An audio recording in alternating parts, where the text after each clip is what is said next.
Hello అండి, welcome back to best of Swathi.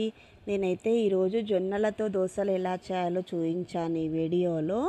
దీనికోసం అయితే ఒక 3 కప్పుల జొన్నలు అయితే తీసుకున్నాను నేను. ఇలా జొన్నలను తీసుకొని వీటిని అయితే ఒక 2 సార్లు నీళ్లు వేసుకొని శుభ్రంగా కడిగి పెట్టేసుకోవాలి. తర్వాత దీంట్లో అయితే జొన్నలు మునిగే వరకు ఇలా వాటర్ వేసుకొని 6 to 8 అవర్స్ వరకు నానబెట్టుకోవాలి ఇవి. తర్వాత ఏ కప్పుతో అయితే జొన్నలు తీసుకున్నామో అదే కప్పుతో 1 కప్పు మినపప్పు తీసుకోవాలి. ఈ మినపప్పును కూడా నీళ్లు వేసుకొని కడిగి పెట్టేసుకోవాలి.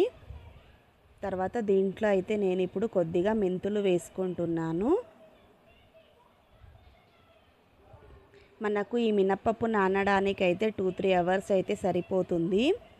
జొన్నలు నానడానికే మనకు టైం ఎక్కువగా పడుతుందన్నమాట. అందుకే మనము ఉదయం నానబెట్టేసుకొని నైట్కు రుబ్బేసుకుంటే సరిపోతుంది మనకు. జొన్నలు కూడా బాగా నానిపోతాయి అంతవరకు. తర్వాత ఇప్పుడైతే జార్ పెట్టేసుకోవాలి. తర్వాత దీంట్లో అయితే ఇప్పుడు కొద్దిగా మినపప్పు వేసుకోవాలి. నానబెట్టిన మినపప్పు, తర్వాత కొద్దిగా జొన్నలు వేసుకొని దీన్ని అయితే మెత్తగా గ్రైండర్కి వేసేసుకోవాలి. ఇది అయితే మిక్సర్కి వేయడానికి కొంచెం టైం ఎక్కువగా పడుతుందన్నమాట. జొన్నలు అంత తొందరగా మెత్తగా అవ్వవు. తర్వాత దీన్ని మొత్తాన్ని ఇలా మిక్సర్కి వేసేసుకొని ఒక గిన్నెలో వేసుకోవాలి. మనము ఇవి 2 మిక్సర్కి వేసేటప్పుడు దీంట్లో అయితే ఒక చిన్న కప్పంతా బొరుగులు అయితే నానబెట్టేసి దీంట్లో వేసేసుకోవాలి. అవి అప్పటికప్పుడే నానిపోతాయి. ఇవి వేసి మిక్సర్కి వేసేటప్పుడు అది కూడా వేసేసుకుంటే సరిపోతుంది మనకు. బొరుగులు వేయడం వలన అయితే దోశలు చాలా బాగా వస్తాయి. కలర్ కూడా చాలా బాగా వస్తుంది దానికి. తర్వాత పిండి మొత్తాన్ని ఇలా రుబ్బేసుకొని దీన్నైతే మూసి పెట్టేసుకోవాలన్నమాట. ఇది అయితే ఓవర్ నైట్ పెట్టేసుకోవాలి. ఓవర్ నైట్ పెట్టేసుకుంటే మనకు పిండి అనేది బాగా పులుస్తుంది. తర్వాత మార్నింగ్ చూసేసరికి పిండి మొత్తం బాగా పులిసిపోయింది చూడండి.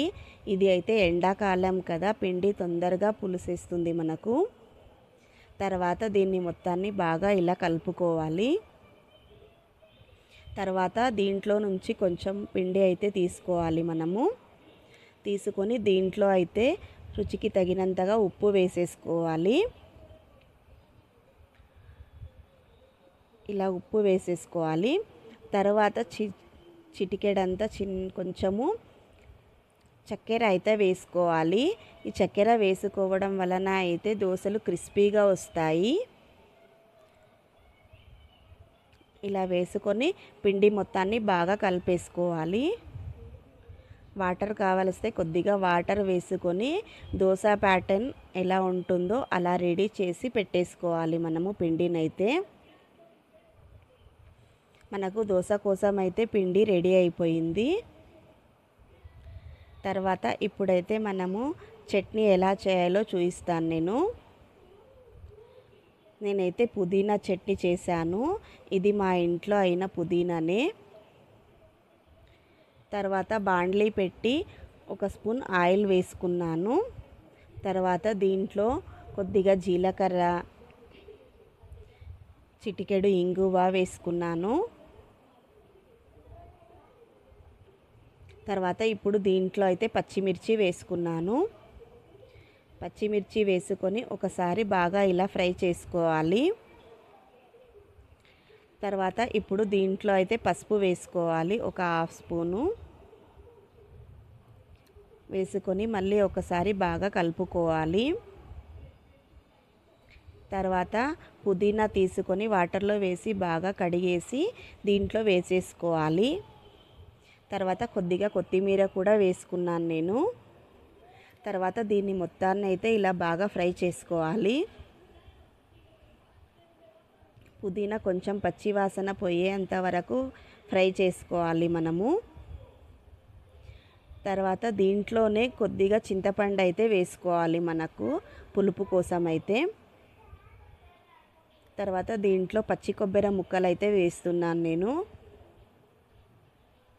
ఈ పచ్చి కొబ్బరి పుదీనా కాంబినేషన్ అయితే చాలా బాగుంటుందండి.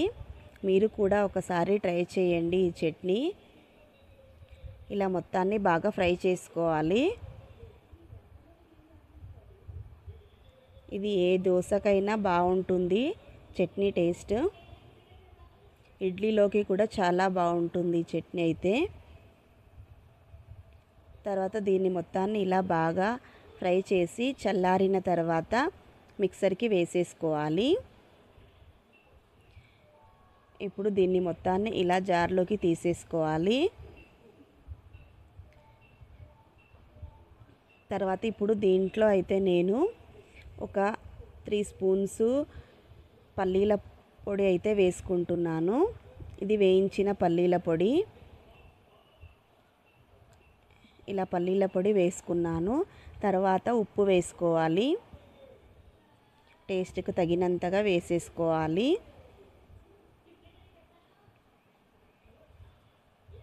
వేసుకొని దీన్ని మొత్తాన్ని అయితే బాగా మిక్సర్కి వేసేసుకోవాలి మెత్తగా. తర్వాత ఇలా పోపు చేసేసుకొని చట్నీ మొత్తాన్ని దాంట్లో వేసేసుకోవాలి. మనకు పచ్చి కొబ్బరి పుదీనా చట్నీ అయితే రెడీ అయిపోయింది. ఎప్పుడు చేసుకునే రొటీన్ చట్నీ కాకుండా ఇలా ఒకసారి ట్రై చేయండి. చాలా బాగుంటుంది టేస్ట్ అయితే. మనకు చట్నీ అయితే రెడీ అయిపోయింది. ఇప్పుడైతే నేను పెనం పెట్టేసుకున్నాను. పెనం కాగిన తర్వాత దోశ ఇలా వేసేసుకోవాలి.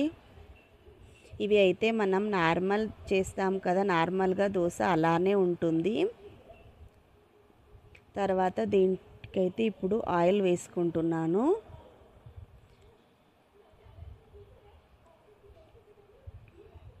ఆయిల్ వేసుకొని రెండు వైపులా బాగా రెడ్గా కాల్చేసుకోవాలి. ఇవి అయితే హెల్త్కు చాలా మంచిది అండి ఈ దోశలు. బరువు తగ్గాలనుకునే వారికి చాలా మంచి రెసిపీ ఇది.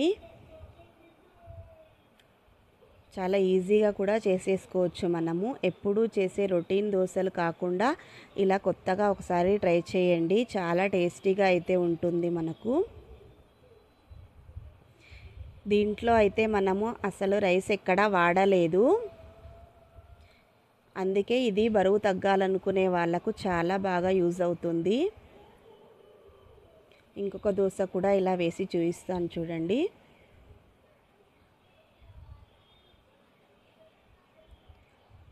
చాలా టేస్టీగా కూడా ఉంటాయండి ఇవి. మీరు కూడా ట్రై చేయండి ఒకసారి. ఎలా ఉందో కామెంట్ చేయండి.